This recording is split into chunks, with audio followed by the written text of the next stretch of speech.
Our local community has been fighting a battle against smart meters for the last 11 years with our supposedly public utility, EWEB, Eugene Water and Electric Board. Our grassroots group here includes people from all walks of life. One person stood out in this because of her dedication. Marie is her name, and she was so committed to oppose the smart meter agenda that she went off the grid when EWEB shut off her power for not submitting to accepting the smart meter. They did the same to me nearly 2 weeks ago. I was extorted for $250, at which point they turned my power back on, installing a smart meter in the process. The fight continues on the legal side. If you don't know what a smart meter is, this video should bring you up to speed. We interviewed Marie recently about her story. From the first notice, I was like, I'm going to lose thousands of dollars worth of food. And then I started prepping every way I could. I got a Jackery battery. I got a thing that will make heat, but with sterno candle thingies. I got a 12-volt refrigerator. I think they gave me a final notice like a few weeks ago. And it did not have a date on it. So I just kept prepping every way I could, and then they just turned it off. Just to be clear, that in their letters to you, they were threatening to turn off your electricity. Right. But they wouldn't tell you when. Right. It's just going to happen when Right, they which makes it decide. really hard because I was still buying food. Yeah. Luckily I've eaten up almost everything that I bought now. So can you clarify why did they turn off your power? What were they saying to you? Because I told them that I would only accept a smart meter if conditions were met, and my conditions are, first of all, I think they should be sharing with their customers at least a 10-year longitudinal study with sufficient number of people that they're interviewing that shows that in 10 years or even 15 to 20 years, which is the length some of us hope to live in our houses, that no damage, no health damage, no fires, no other problems have come up.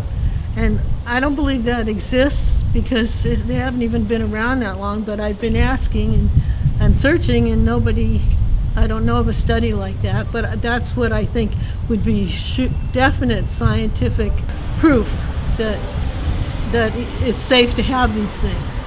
There's no scientific study that shows it that I know of. I mean, if there is, they should be, if they're introducing new technology, they should be telling us why they think it's safe, not just we looked at the data and we decided that it was safe. They should be letting us know what they're basing this on. Children's Health Defense in 2021 won a court case suing the FCC to ask them to update their very dated guidelines because the world has changed. We now have so much more Wi-Fi all around us. Basically, I believe the FCC study just says that the only danger from Wi-Fi is that if your body heat goes up. Yeah. And so they won the case, but the FCC has not done any new study. They haven't. Yeah. They were ordered by the court to redo the study and set new guidelines that would be more reasonable. And EWEB is using that data. They're depending on the FCC data from 86 or whatever 86. it was. The complaint in the Sacramento area continues to be huge spikes in power bills. And now there's a new smart meter concern out there. KCRA3's Lindsay Paulo investigates. Can your smart meter really make you sick? In September, homeowners pleaded with the California Public Utilities Commission. I am desperate, fighting for my life. They're calling for an emergency moratorium on PG&E smart meters to stop the power giant from installing new wireless gas and electric meters. The smart meter is especially dangerous to the public health. A Sebastopol-based group that studies the health impacts of electromagnetic fields, or EMF, and radio frequency radiation is collecting data they say proves smart meters are a health hazard. Many of the people getting sick say they suffer from a condition called electrical sensitivity. Chest pain and heart palpitation. Really searing ear pain. I get nauseous. They say exposure to smart meters makes their symptoms worse. I can turn my cell phone off. I have my cell phone on airplane off and Wi-Fi off 95% of the time. I just check my phone calls a couple times a day, and then occasional phone calls. And then I hold it way away from my face. Well, the new smart utility meters are being installed on the side of millions of homes, but some homeowners claim it's making them sick. Energy companies say that smart meters are really the future, but more people are coming forward concerned about what they believe the devices are doing. Here's 7 investigator Jonathan Carlson. Carol Garcia showed us the smart meters on the back of her Rochester Hills home, but she says she's scared to stand near it for too long. Bloody nose, headache, vertigo, nausea, insomnia. Are the symptoms she says she's suffered from since she moved in. Within the 6 months, I started having these health issues. She blames it all on the meters, which use electromagnetic frequency to send DTE Energy power usage data. She even showed us letters from her doctors asking DTE to allow her to opt out of the new meters. Right now, we don't have a choice and an option. She's not alone. 7 Action News has been reporting on this debate for some time. Last year, we heard from other Metro Detroiters. Feeling like your head is in a vice. Tinnitus in my ears, and a little bit of ringing in my ears. But DTE contends the meters are safe and secure low-power radio transmissions are used. They also say they've only gotten a small number of complaints. Garcia believes that's because the public isn't aware of what the meters are doing. At least one state representative has stepped forward showing concern the issue could end up in Lansing. We're in Rochester Hills tonight. I'm Jonathan Carlson, 7 Action News. But I'm in my mid-70s, and I'm counting on my house if I have to go. I'm already having quite a few health problems. I have a lot of severe back pain, and I have 2 young helpers that luckily I managed to find who come over every week to help me do the stuff I can't manage to do, like just get my garbage pail down my steep driveway and bring it back up again. If I get any more unhealthy than I am, I'd have to go into assisted living, and I'm counting on my house to pay for that. And I cannot afford to have even a small fire. My house I live in, it structurally would be very, very difficult to fix it up again. They own the meter, and that's it. Everything else is the responsibility of the homeowner. That was surprising information to hear for one Ontario homeowner after coming home to find this. Saw the meters fully engulfed in flames when I came in. Well, luckily, Kevin got home just in time and was able to put out the fire. This is all that remains of the box now, and this right here is the meter that was attached that he thinks may have caused the fire. So everything that I have inside the house out until this point is working fine. There was nothing other than where the meter is. His concerns come from the recall of more than 5,000 smart meters in Ontario in 2015 by the Electrical Safety Authority after several fires in Saskatchewan were thought to have been caused by a specific model of meter. Several videos of similar fire situations can be found online, but Hydro One says they have never installed that model and that smart meters are safe. But after making calls to have all of this repaired, what really shocked Kevin was the bill associated with this. $5,000, all his responsibility. I was under the understanding that because we're a Hydro One customer, that anything that has to do with electrical, other than the panel inside, is responsible for, they're responsible for it, not us. Unfortunately not. Hydro is only responsible for the line coming in and the meter that is attached to the box. You have to realize that the homeowner owns all of this equipment, the piping, the conduit system, this box, the piping that goes through the roof in this case, or that's on the outside of the house. That's all the responsibility of the homeowner. What does Hydro own? The utility company, Hydro One, Toronto Hydro, owns this. That can leave homeowners frustrated. Kevin wonders why a new meter was ever installed on old equipment, in his case, nearly 60 years old. The homeowner should be advised to say whether we have to upgrade the system, or there should be some sort of notification as to what our involvement is as a homeowner. But the Electrical Safety Authority says there have been no issues with meters currently being used, and Hydro says that the problems can stem from homeowners not updating their equipment. Generally, we like to see new electrical equipment, but 35 years old. For a detailed look at homeowners' responsibility when it comes to hydro, you can go to our website, citynews.ca. In Greenbank, Audra Brown, City News. Experimental studies have been supported by NATO on radar for years, and one of the laboratories they've supported is that of Professor Nesrin Sahan and her colleagues. And the Environmental Health Trust convened an international conference with her laboratory partners and the Ministry of Health of Turkey in 2011. And I want to show you briefly some of the work that developed from that laboratory. This is showing you cellular damage that occurred in animals that were prenatally exposed to mobile phone radiation that was produced by a computer simulating the mobile phone exposure under controlled conditions, right? So, because you can't really get rats to make phone calls. You've got to model the exposure. And what they did is they measured in, these are your controls that you compare things with, and these were the exposed. Prenatally exposed, just 15 minutes a day for 7 days. Not much exposure.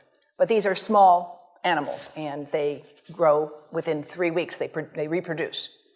And what they were able to study was changes in liver malonaldehyde, which is a measure of peroxidation, is a measure of damage to the liver, right? So these animals basically had significant damage to their liver if they had been exposed prenatally compared to controls. Now, another group in Turkey has looked at prenatal effects on the brain and the testis. And, a lot of countries, this is a very important research that has been done here.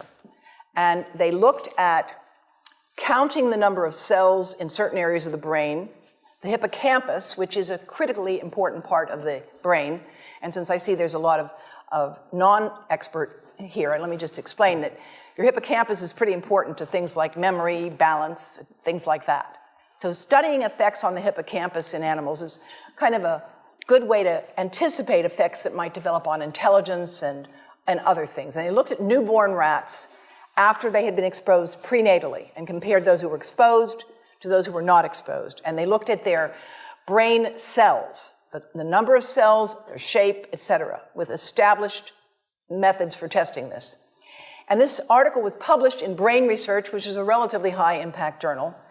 And what they showed was that prenatally exposed newborns have basically fewer cells in the hippocampus. Here's the exposed, missing some cells, and here are the controls, which they're compared with. And you can see here that these cells are, there's more of them. Here they're more scattered. And in fact, they did another test of memory. Now, how do you test memory in an animal? You don't have them fill out the crossword puzzle. You test memory in an animal with well-established protocols of learning. You teach them to run a maze and get a food reward. And you see how long it takes them to do that. And what they did, it's a radial arm maze. They trained these animals who were starving to get a food reward, right? And after they did that, they then saw how long did it take them to learn this if they had been prenatally exposed to mobile phone radiation. And what they found was that newborns that had been exposed took 3 times as long to find their way out of an experimental maze and made twice as many errors. And this, again, is a statistically valid method for evaluating learning. Well, I'm joining a court case, and I hope they will turn it back on until the court case is decided, and I have high confidence that it'll be decided in a way that will be good for all the people who are fighting smart meters. Oh, Barnes, don't worry about this. Trust the government. And I was like, where have you been the last 5 years? But it's in the smart meter context. A lot of people don't know that these utility companies are at the behest and behalf of the government, sticking these so-called smart meters on your home. And these smart meters not only emit a certain kind of frequency that can cause health problems, but in addition, they're gathering information constantly on what you're doing inside your home. And it's a part of the control grid. So in Pennsylvania, the courts interpreted the smart meter law to be a mandate, even though it didn't appear that's what the legislature ever intended. But the Pennsylvania Supreme Court said, don't worry, there's a reasonable accommodation exception. So anybody that's truly bothered and finds it unreasonable or unsafe, you can, with the lowest threshold of evidence, no demand, preponderance of the evidence, you can just show that it's either unsafe or unreasonable and you need a reasonable accommodation. Well, so a bunch of people in Pennsylvania have been doing that. What's happening? They're being all denied. Even in this case, where a woman suffered direct physical medical consequences from the very time the installation of the smart meter was put in, and when she had sworn testimony from her own personal medical practitioner, her doctor, that this was the source of her causing, it was unsafe for her to have it there. And the testimony of other experts, they said, nah, unless you have conclusive proof of causation beyond any question or doubt. This is the old excuse of big tobacco. This is the old excuse of big polluters. The civil action details this well. Unless you can rule out everything else, then we get away with it. Even when, we have a cancer cluster that's 8 times the average. Well, maybe it was just that community likes to do this or that. And then I see some people on the board that they're thinking that this is not a big issue. They need to do their research. And especially they said, don't worry, the government's on top of it, Robert. I don't think that's going to be the answer. So we brought this one particular petition. We're also challenging it on privacy grounds. This is an invasion of privacy that's unconstitutional. You go back to the Coco decision by the U.S. Supreme Court that said using infrared into people's homes violated their Fourth Amendment rights, violated their right to privacy. That's what this is, and most people have no idea.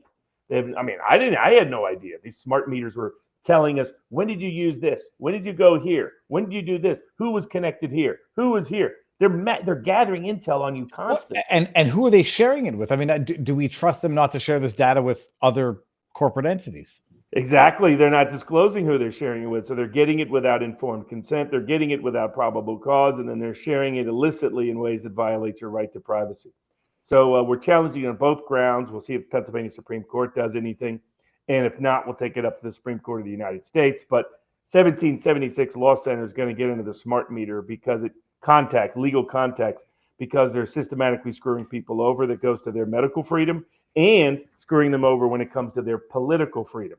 So it's an intersection of issues of importance. And then they threaten them with cutting off any access to critical energy if they don't go along, which I think is a separate due process violation.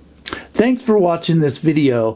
Please consider supporting this grassroots legal effort by visiting our Give, Send, Go page, where you can learn more about the details of the legal case that we're embarking on against the local power utility EWEB here in Eugene, Oregon. You can visit the Give, Send, Go by clicking the link in the description of this video or going to givesendgo.com/sue EWEB. The SUE is lowercase, the EWEB is uppercase.